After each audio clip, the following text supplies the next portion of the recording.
I'm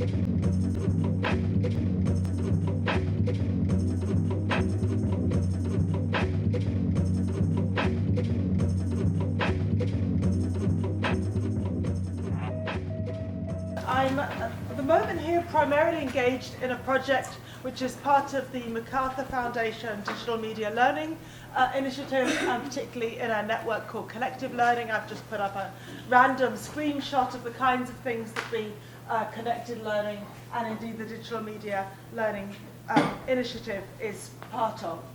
I'm about kind of halfway through a book which is based on the last a year of field work that I've just completed.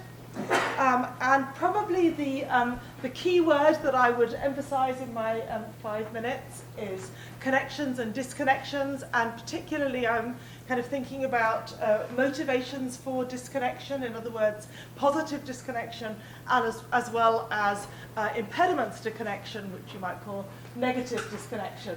And I say that because my starting place is less the technology and more the people, and the field work I've been doing has been working with a class of 13 to 14-year-olds who are 8th grade here, but year 9 in Britain. So they're kind of young people on the brink of where they might be going in their lives and how they might become independent from their families. The Connected Learning Network offers a kind of vision which is also sometimes called blended learning or all kinds of other things. It's about how we can use technology to build connections across the sites of formal, informal, semi-formal learning in order to fix what might be seen as various problems with formal education, about which I could say much. Okay, I'll just give you one screenshot from my fieldwork. This is a 13-year-old girl who makes Play-Doh food and snaps it on her cell phone and uploads it to her Facebook, and her friends all like it. And I offer you this image because it's fun and it's nice and it's sort of connected and it's sort of technical, but you're probably not very excited. And the question that drives my work is really to ask, is she missing something? Is there more that she should know at the age of 30? Are there more opportunities? Or is she kind of on the path to something that we can regard as part of the excitement and the benefits of the internet?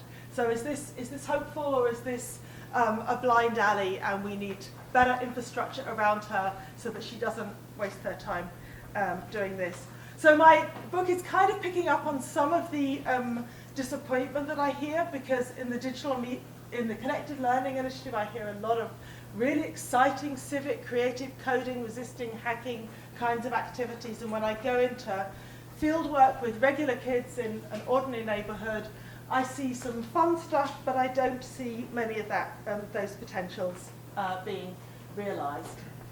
So just to kind of flash the field site that I'll be writing about in my book this semester. I've spent a year with 28 kids in one class, so hanging out with them wherever they go, outside and in the playground, sitting with them in the school, going online with them in Facebook, other sites, sitting in their bedrooms, looking at wherever they have their media at home. And the kind of premise is, how much are these sites connected or disconnected for them? How much could these sites be better connected, and what are the motives for their disconnection? And maybe one kind of headline that I'm thinking about at the moment is to say that I can see lots of ways in which technology is very effectively used in the classroom. So the smart board and all kinds of other stuff is very effectively used. I see lots of fun ways in which digital technology is used at home. I see lots of absorption in the ways in which it's used. The kids are engaged online, not just Facebook, but also finding other kinds of places that their parents and teachers haven't even heard of.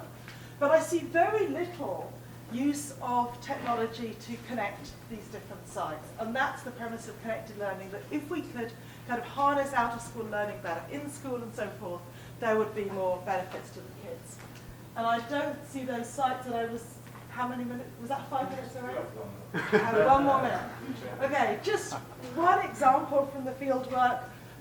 This was a project where a selected number of the kids were working all year to work together through a kind of a tiered process of They would work together offline, online, they would connect with other schools, they would connect as part of a world challenge, and that world challenge would take them to the other side of the world if they were successful and they harnessed all of their in-school and out-of-school resources, and they would go, okay, the field work documents all the ways in which the barriers that we're familiar with and the disconnects that we're familiar with kind of impedes that happening.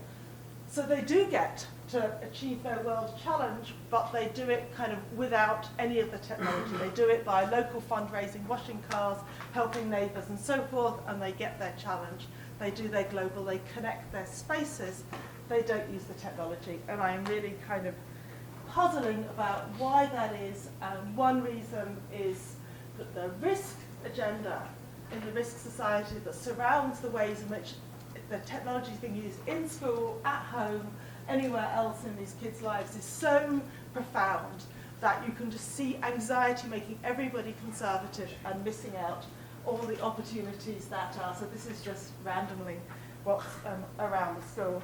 And another part of my life is looking at the way in which the risk agenda is being mobilised to keep children safe on the internet, but also in some ways constraining their opportunities.